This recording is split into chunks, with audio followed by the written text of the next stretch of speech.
तो आज की क्लास का हमारा सबसे पहला प्रश्न है, यहाँ पर बोला गया है कोसकार। ठीक, कोसकार शब्द में कौन सा समास है? तो सबसे पहला है आपका तत्पुरुष समास, दूसरा है आपका अव्ययीभाव समास, और तीसरा है आपका कर्मधारय समास, और चौथा है आपका द्विगु समास। ठीक, तो सबसे पहले आपको ये पता होना चाहिए कि कोसकार का अर्थ क्या होता है। तो देखिए, कोसकार का अर्थ होता है शब्दकोश का निर्माण करने वाला व्यक्ति। जो व्यक्ति शब्दकोश का निर्माण करता है उसे कहते हैं हम कोसकार। ठीक, तो यहाँ पर आप देख रहे हो जैसे कि शब्दकोश का निर्माण करने वाला व्यक्ति। ठीक, शब्दकोश का निर्माण करने वाला व्यक्ति। अब यहाँ पर आप देख रहे हो कि कारक चिन्ह दिख रहा है, तो आप इजीली बता सकते हो कि यहाँ पर तत्पुरुष समास है। ठीक, अभी यहाँ पर सिर्फ तत्पुरुष समास ना देकर तत्पुरुष समास के भेद दे दिए जाते कि इनमें से कौन सा भेद है, तब आप क्या करते? आपको ये इजीली पता लग गया कि इसमें क्या होगा कि तत्पुरुष समास होगा। क्यों? क्योंकि यहाँ पर कारक चिन्ह दिख रहा है। तो इसमें कौन सा तत्पुरुष समास होगा ये हमें पता लगाना है। तो इसके लिए हमें देखिए क्या करना होगा। यहाँ पर क्या होता है आपका, एक होता है आपका लुप्त पद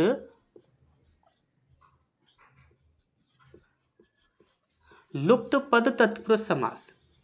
ये हमने आपको अच्छे से बताया है।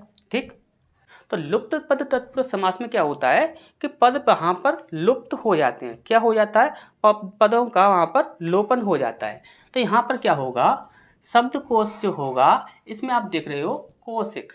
यहाँ पर शब्दकोश में क्या होगा, शब्दकोश का निर्माण करने वाला, शब्दकोश का निर्माण करने वाला, ये जो आपके जो पद होंगे ये क्या हो जाएंगे, आपके लुप्त हो जाएंगे।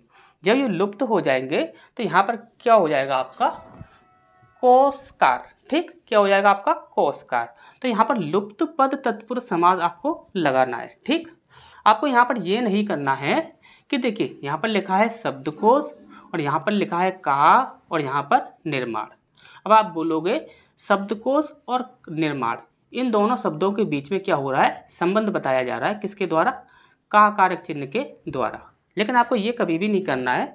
आपको हमेशा ही यहाँ पर क्या करना है, लुप्त पद तत्पुरुष समास करना है। ठीक, ये चीज़ आप हमेशा याद रखिएगा। ठीक, अब इसका नेक्स्ट है हमारा घनश्याम। घनश्याम शब्द में कौन सा समास है? तो आप इजीली बता सकते हो। यहाँ पर है आपका सबसे पहला है आपका द्विगु, दूसरा है आपका तत्पुरुष, तीसरा है आपका द्वंद्व और चौथा है आपका कर्मधारय। अब यहाँ पर आप देखोगे तो घनश्याम जो शब्द है इसमें सभी को पता है कि यहाँ पर आपका क्या होगा, आपका बहुब्रीहि समास हो जाएगा। लेकिन यहाँ पर आपका बहुब्रीहि समास नहीं दिया हुआ है। और हम आपको हमेशा एक ही बात बताते हैं, जब कभी भी आपका बहुब्रीहि समास ना दिया हो तो आपको दूसरा तरीका अच्छे से पता होना चाहिए कि यहाँ पर क्या होने वाला है। जैसे कि यहाँ पर लिखा है घनश्याम, तो घन के समान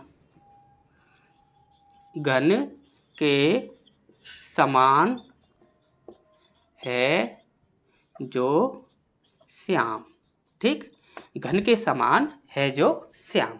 अब यहाँ पर हमने आपको बताया था कि जो आपका कर्मधारय समास होता है, वहाँ पर आपका क्या होता है कि वहाँ पर आपको विशेषण विशेष्य या उपमेय उपमान दिखेगा या फिर दूसरा पद आपका प्रधान होगा। प्रधान को आपको 100% याद रखना है कि इसका कौन सा पद प्रधान होगा। ठीक, तो आपको प्रधान हमेशा ही याद रखना है। तो देखिए वहाँ पर लिखा हुआ है घनश्याम, घन के समान श्याम, यानी कि दूसरा पद यहाँ पर क्या है, प्रधान है। तो यहाँ पर क्या हो जाएगा, आपका कर्मधारय समास हो जाएगा। ठीक, अब यहाँ पर आप देख रहे हो घन, तो यहाँ पर क्या बोला जा रहा है, घन के समान। तो यहाँ पर क्या हुआ आपका, यहाँ पर आपका उपमेय उपमान की बात की जा रही है। जब कभी भी उपमेय उपमान, विशेषण विशेष्य या फिर दूसरा पद प्रदान होगा तो वहाँ पर सदैव ही क्या होगा, कर्मधारय समास होगा। ठीक, तो आप हमेशा ही याद रखिए, हर जगह पर आपको बहुब्रीहि नहीं मिलेगा। आपको हमेशा ये भी याद रखना है कि और किसके अंतर्गत आ सकता है। ठीक, तो यहाँ पर है आपका देवासुर शब्द में कौन सा समास है? बहुत से लोग क्या करते हैं कि इस शब्द को देखते ही वहाँ पर क्या कर देते हैं, बहुब्रीहि समास कर देते हैं। ठीक, लेकिन बहुब्रीहि समास आपका बिल्कुल ही गलत आंसर होता है। क्यों आंसर गलत होता है, तो वो चीज़ आप ध्यान से समझिए। यहाँ पर दिया हुआ है देवासुर। अब इसे यदि हम तोड़ते हैं तो आपका बनता है देव असुर, ठीक, देव असुर, ठीक। यहाँ पर क्या बनेगा आपका देव असुर। और यहाँ पर हमें क्या लगाना होगा, तो यहाँ पर आप देखिए ध्यान से, यहाँ पर सबसे पहला है आपका देव और दूसरा है आपका असुर। क्या ये एक दूसरे के समान है? नहीं, ये दोनों एक दूसरे के विपरीत है। जब कोई भी विपरीत आ जाते हैं तो वहाँ पर हम क्या लगा देते हैं, या लगा देते हैं। और या लगाने का मतलब होता है कि ये कौन सा है आपका वैकल्पिक द्वंद्व, ठीक। तो यहाँ पर क्या हो जाएगा आपका, यहाँ पर आपको हो जाएगा द्वंद्व समास। और द्वंद्व समास में भी यदि पूछ लिया जाए कि कौन सा हो जाएगा, तो आप हमेशा याद रखोगे कि वैकल्पिक द्वंद्व। यदि यहाँ पर दोनों के बीच में समानता होती तो वहाँ पर हम और लगा देते, और लगा देते तो वहाँ पर क्या हो जाता आपका उत्तरोत्तर द्वंद्व, ठीक। यहाँ पर क्या हो जाएगा वैकल्पिक द्वंद्व, ठीक। इसके बाद है आपका निर्विवाद। निर्विवाद शब्द में कौन सा समास है? अब आप यहाँ पर ध्यान से समझिए, इसको आप इजीली पहचान सकते हो। जैसे कि हम यहाँ पर हमने लिखा, इसकी हम यदि संधि करते हैं तो क्या बनता है आपका ने प्लस विवाद। और आपको अच्छे से पता है कि ये जो आपका ने शब्द जो है ये क्या है आपका एक संस्कृत का उपसर्ग है। और जहाँ कहीं भी आपका उपसर्ग आ जाता है तो वहाँ पर क्या होता है, यदि आपका उपसर्ग आ जाए या आपका अव्यय आ जाए तो वो क्या होता है आपका अव्ययी भाव समास, ठीक। तो इजीली आप अच्छे से पहचान सकते हैं, उपसर्ग आ जाए या अव्यय आ जाए या आपका प्रथम पद प्रधान हो, या फिर आप क्या करोगे एक ही शब्द की आवृत्ति बार बार हो रही हो। जैसे कि आप बोलते हो रातों रात, यानी कि रात ही रात में, तो वहाँ पर क्या होता है आपका अव्ययी भाव समास होता है, क्योंकि रात प्लस रात होता है वो, ठीक। तो क्या होता है रातों रात, ठीक। तो यहाँ पर जब कभी आप देखोगे तो अव्ययी भाव समास के अंतर्गत ही ये चीज आएंगी, ठीक। इसके बाद है आपका सुररी, ठीक। सुररी शब्द में कौन सा समास है? तो सुररी जो शब्द है यहाँ पर सबसे पहला दिया हुआ है आपका बहुब्रीहि समास, दूसरा दिया हुआ है आपका कर्मधारय समास, तीसरा है आपका तत्पुरुष समास और चौथा है आपका द्वंद्व समास, ठीक। यहाँ पर हमने आपको बता ही दिया है कि अव्ययी भाव समास होगा, ठीक। तो यहाँ पर है सुररी शब्द, ठीक। तो इसका अर्थ क्या होता है? सबसे पहले तो आपको यही जानना जरूरी है कि इसका अर्थ क्या होगा। तो देखते हैं, जैसे कि हमने लिखा सुर का अरि, सुर का अरि, हमने लिख दिया यहाँ पर सुर का अरि। तो सुर का अर्थ होता है यहाँ पर देवता और अरि का अर्थ होता है शत्रु। तो जो देवताओं का जो शत्रु है उसे हम कहते हैं सुर अरि, ठीक। और देवताओं के तो काफ़ी सारे शत्रु थे, हम काफ़ी सारे नाम भी बता सकते हैं। तो यहाँ पर जब हम नाम बता सकते हैं तो वहाँ पर क्या हो जाएगा आपका बहुब्रीहि समास।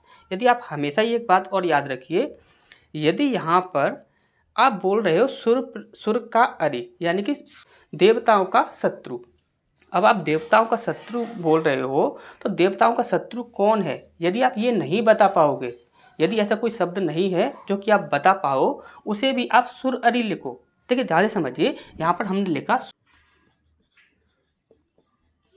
लिखा यहाँ पर सुररी, सुररी, और इसे हमने क्या बोला, सुररी का मतलब होता है सुर का अरि यानी देवताओं का शत्रु। जो देवताओं का शत्रु है वो कौन है? तो आप यहाँ पर काफ़ी सारे नाम लिख सकते हो। यदि कोई ऐसा शब्द आ जाता है, यदि कोई ऐसा शब्द आ जाता है कि जहाँ पे यहाँ पर जो शब्द है उसका आप परिवर्तन तो कर पा रहे हो, लेकिन यहाँ पर आप कोई और शब्द नहीं बता पा रहे हो कि उसका यहाँ पर कौन सा शब्द आएगा यहाँ पर, तो यहाँ पर आप हमेशा ही एक बात याद रखिए, तो वहाँ पर आपका बहुब्रीहि समास कभी भी नहीं आएगा। तो पिछली क्लास में हमने आपको इस प्रकार के काफ़ी प्रश्न कराए थे, तो उन्हें भी आप ध्यान से समझ लीजिएगा, वहाँ से आपको अच्छे से समझ आ जाएगा, ठीक। तो यहाँ पर सुररी का मतलब क्या होगा, बहुब्रीहि समास, ठीक। तो नेक्स्ट क्वेश्चन की ओर बढ़ते हैं। तो इसके बाद नेक्स्ट प्रश्न है हमारा यहाँ पर बोला गया है निम्नलिखित में से द्विगु समास का उदाहरण है। तो हमें द्विगु समास देखना है, ठीक। द्विगु समास कौन सा होगा, और द्विगु समास कहाँ पर होगा, जहाँ पर पहला शब्द जो होगा वह क्या होगा, संख्यावाची विशेषण होगा, और दूसरा क्या होगा, समूह का बोध करा रहा होगा, ठीक। तो यहाँ पर आप देखो, सबसे पहला है आपका त्रिभुवन, दूसरा है आपका तिरंगा, तीसरा है आपका एकदम, और चौथा है आपका दशानन, ठीक। तो यहाँ पर एकदम को तो आप देखते ही काट दोगे, और यहाँ पर दशानन जो है ये आपको अच्छे से पता ही है कि ये आपका द्विगु में तो आता ही आता है, साथ ही साथ ये आपका बहुब्रीहि में भी आता है, तो आप इसे भी काट दोगे, ठीक। अब यहाँ पर बचता है आपका तिरंगा। अब तिरंगा की बात की जाए तो तिरंगा जो होता है आपका, ये आपका 3 रंगों का समूह, उसे हम कहते हैं तिरंगा, ठीक। तो ये आपका द्विगु के अंतर्गत तो आता ही आता है, और साथ ही साथ ये बहुब्रीहि के अंतर्गत भी आता है। और बहुब्रीहि के अंतर्गत कैसे आता है, तो ध्यान से समझिए। यहाँ पर हमने बोला तिरंगा को हम क्या बोल रहे हैं, देखिए तिरंगा, तिरंगा जो है हमने क्या बोला, 3 रंगों का समूह, और 3 रंगों का समूह उसे हम और क्या बोल सकते हैं, हमने आपको पहले ही बोला है, जब यहाँ पर एक शब्द है उसको आप परिवर्तित कर रहे हो, जैसे कि हमने परिवर्तित किया 3 रंगों का समूह, अब ये परिवर्तित हो गया। अब परिवर्तित होने के बाद उसे हम क्या नाम देंगे, यदि हम कोई नाम दे सकते हैं तो वह बहुव्रीहि में आएगा, यदि हम उसे कोई और नाम नहीं दे सकते तो वह बहुव्रीहि में नहीं आएगा। जैसे कि आप दशानन के बारे में बात करो, यहाँ पर लिखा हमने दशानन, और यहाँ पर लिखते हैं हम, जैसे कि हमने बोला 10 आनन है जिसके, यानी कि 10 सिरों वाला, तो हम यहाँ पर क्या बोलेंगे, रावण, रावण बोलेंगे ना, ठीक। तो यहाँ पर ये क्या हो गया, चेंज हो गया, यहाँ पर ये चेंज हो गया। अब इसी प्रकार से ये जो तिरंगा है ये भी आपका चेंज हो जाना चाहिए, तो हम इसे क्या बोलते हैं, राष्ट्रीय ध्वज, ठीक, देख लेना, ठीक। तो राष्ट्रीय ध्वज बोल देते हैं हम इसे, तिरंगा को क्या बोल देते हैं हम, राष्ट्रीय ध्वज। तो यहाँ पर जो शब्द प्रधान था वह यहाँ पर आकर क्या हो गया, कैंसिल हो गया, तो इसे भी हम क्या बोल सकते हैं, बहुव्रीहि समास बोल सकते हैं, ठीक। तो ये चीज़ आपको अच्छे से समझ आ गई होगी। अभी थोड़ी देर पहले जो प्रश्न कराया था वहाँ पर आपको यदि अच्छे से समझ ना आई हो तो यहाँ पर आपको अच्छे से समझ आ गई होगी, ठीक। तो यहाँ पर हम क्या करेंगे, तिरंगा को भी यहाँ पर कैंसिल कर देंगे, ठीक, क्योंकि ये बहुव्रीहि में भी जा रहा है, ठीक। अब इसके बाद बोलते हैं त्रिभुवन। त्रिभुवन को आप बोलोगे 3 भवनों का समूह, तो यहाँ पर ये आपका बिल्कुल ही सही है, तो यही हमारा बिल्कुल सही आंसर हो जाएगा, ठीक। इसके बाद किस में सही समासिक पद नहीं है, जो सही समासिक पद नहीं है वही हमें देखना है, ठीक। तो यहाँ पर सबसे पहला है आपका पुष्पधन्वी, ठीक, पुष्पधन्वी, और दूसरा है आपका दिवा रात्रि, ठीक। इसके बाद है आपका त्रिलोक, सॉरी ये त्रिलोक होगा, ठीक, त्रिलोक नहीं होगा, ये त्रिलोक होगा, ठीक, सॉरी। तो यहाँ पर दिवारात्रि, यहाँ पर त्रिलोक, और यहाँ पर है आपका मंत्री परिषद। अब आप अच्छे से बोल सकते हो मंत्री परिषद, यानी यहाँ पर हमें क्या देखना है, यहाँ पर हमें देखना किसमें सही समासिक पद नहीं है। यहाँ पर बोलेंगे आप मंत्री परिषद, तो मंत्रियों के लिए परिषद, तो ये आपका बिल्कुल सही है, ठीक। इसके बाद त्रिलोक, ये भी आपका बिल्कुल सही है, त्रिलोकों के बारे में बात कर रहा है। अब यहाँ पर क्या बोल रहा है, दिवा रात्रि, यानी कि दिन और रात के बारे में बात कर रहा है, तो ये भी आपका बिल्कुल सही है। अब यहाँ पर गलत क्या है, तो गलत है आपका पुष्पधन्वी, ठीक। अब पुष्पधन्वी जो है इसमें गलती क्या है, तो आप हमेशा ही याद रखिए ये पुष्पधन्वी नहीं होता, ये होता है आपका पुष्प धनवा, सॉरी पुष्प धनवा, यहाँ पर लिखा हुआ है पुष्प धनवी और वहाँ पर होता है आपका पुष्प धनवा, ये आपका सही शब्द होता है, और यहाँ पर ये जो शब्द होता है ये आपका गलत होता है, ठीक। अब यदि इसके अर्थ की बात की जाए कि पुष्प धनवा, इसका अर्थ क्या होता है, तो इसका अर्थ होता है आपका कामदेव, ठीक। तो यहाँ पर ये जो पुष्प धनवा है इसका अर्थ हो जाएगा आपका कामदेव, और यदि ये पूछा जाए कि ये किस समास के अंतर्गत आएगा तो आप इजीली बता सकते हो कि ये किस में आ जाएगा, आपका बहुव्रीहि समास में आ जाएगा, ठीक। तो यही ऑप्शन जो होगा हमारा बिल्कुल सही हो जाएगा, बाकी जो होंगे आपके वो गलत हो जाएंगे, ठीक। इसके बाद नेक्स्ट है समास का शाब्दिक अर्थ होता है। तो समास का शाब्दिक अर्थ क्या होता है, समास पढ़ने वाले जितने भी अब तक लोगों ने समास पढ़ा होगा उन्हें 100% इसका अर्थ पता होगा, इस सवाल का आंसर 100% पता होगा। यदि किसी को नहीं पता तो उसने समास अभी तक नहीं पढ़ा है। तो देखिए समास और समास विग्रह इन दोनों में अंतर होता है। समास जो होता है वह एक शब्द होता है, और समास विग्रह की बात करें जैसे कि हम यहाँ पर बोलें तो ये क्या है, ये एक समास है। और यदि हम यहाँ पर बोलें दशानन, यानी कि 10 हैं आनन जिसके, इस प्रकार से हम बोलते हैं, क्या बोलते हैं, 10 हैं आनन जिसके। तो 10 हैं आनन जिसके, तो वो हमने जो बड़ा कर दिया इसको ही हमने क्या कर दिया, बड़ा कर दिया, तो वही कहलाता है आपका समास विग्रह।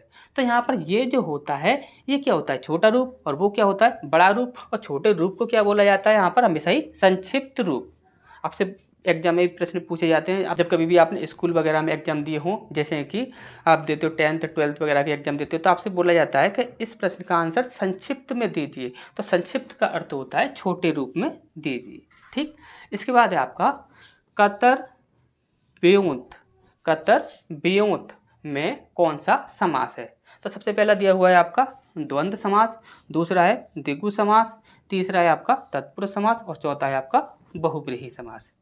तो सबसे पहले हमें यही पता होना चाहिए कतर व्योंत इसका अर्थ क्या होता है। तो देखिए कतर और व्योंत इन दोनों का जो अर्थ होता है वो होता है आपका, कतर का अर्थ होता है नीच और व्योंत का अर्थ होता है ऊंच।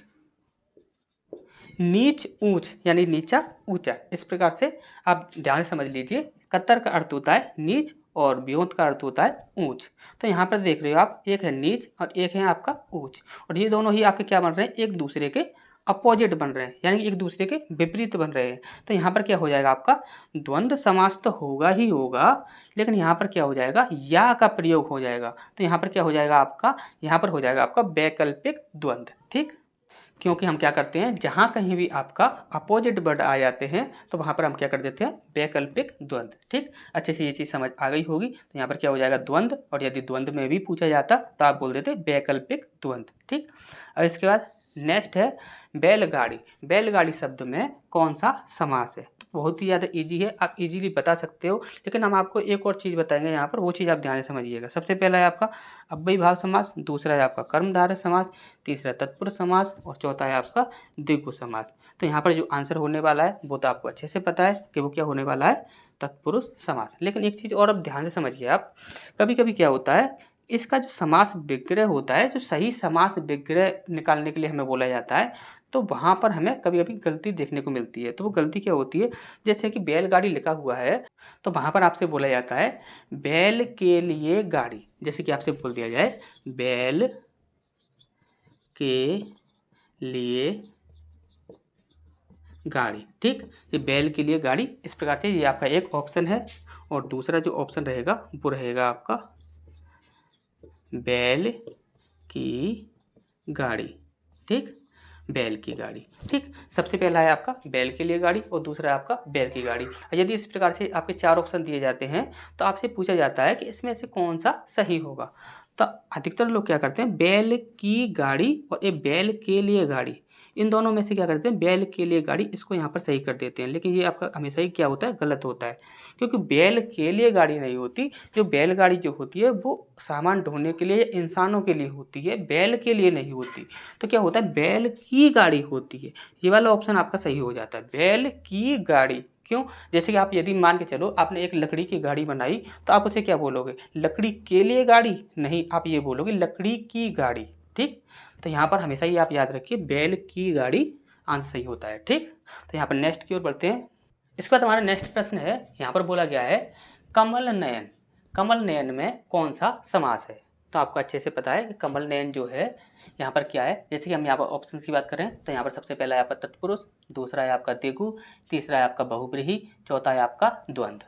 तो कमल नयन जब कभी भी हम बोलते हैं तो क्या बोलते हैं, कमल के समान नयन, और कमल के समान नयन जब कभी भी हम बोलते हैं तो किसके बारे में बोलते हैं, तो हम बोलते हैं सीता जी के बारे में, जो सीता माँ हैं उनके बारे में बोलते हैं कमल नयन, यानी कि कमल जैसे नयन।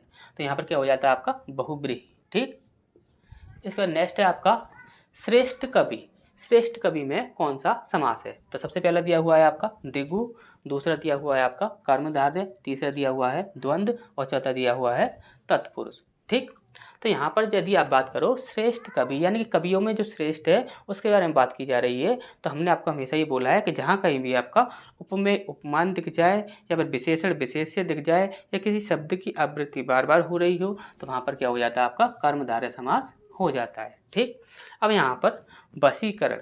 वशीकरण की बात करें तो वशीकरण में कौन सा समास है। तो सबसे पहला है आपका तत्पुरुष समास, दूसरा द्विगु समास, तीसरा है आपका कर्मधारय, और चौथा है आपका बहुब्रीहि। ठीक, वशीकरण, तो वशीकरण का अर्थ होता है बस में करना। ठीक, क्या होता है, बस में करना।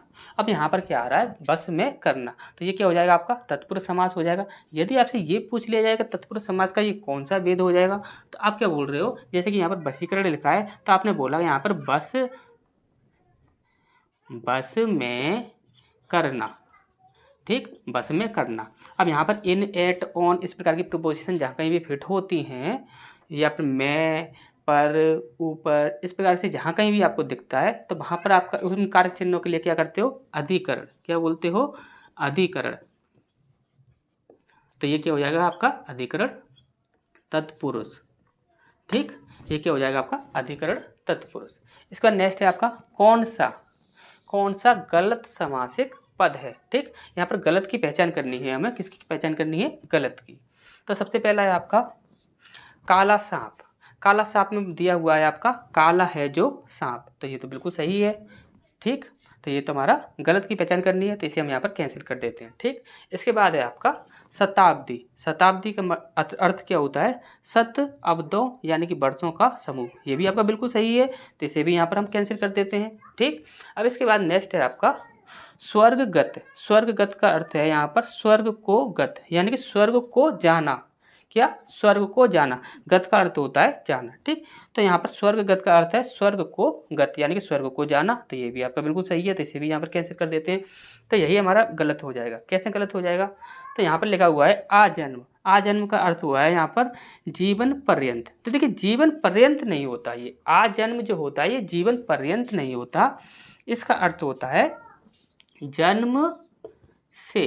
ठीक, आज जन्म का अर्थ होता है जन्म से।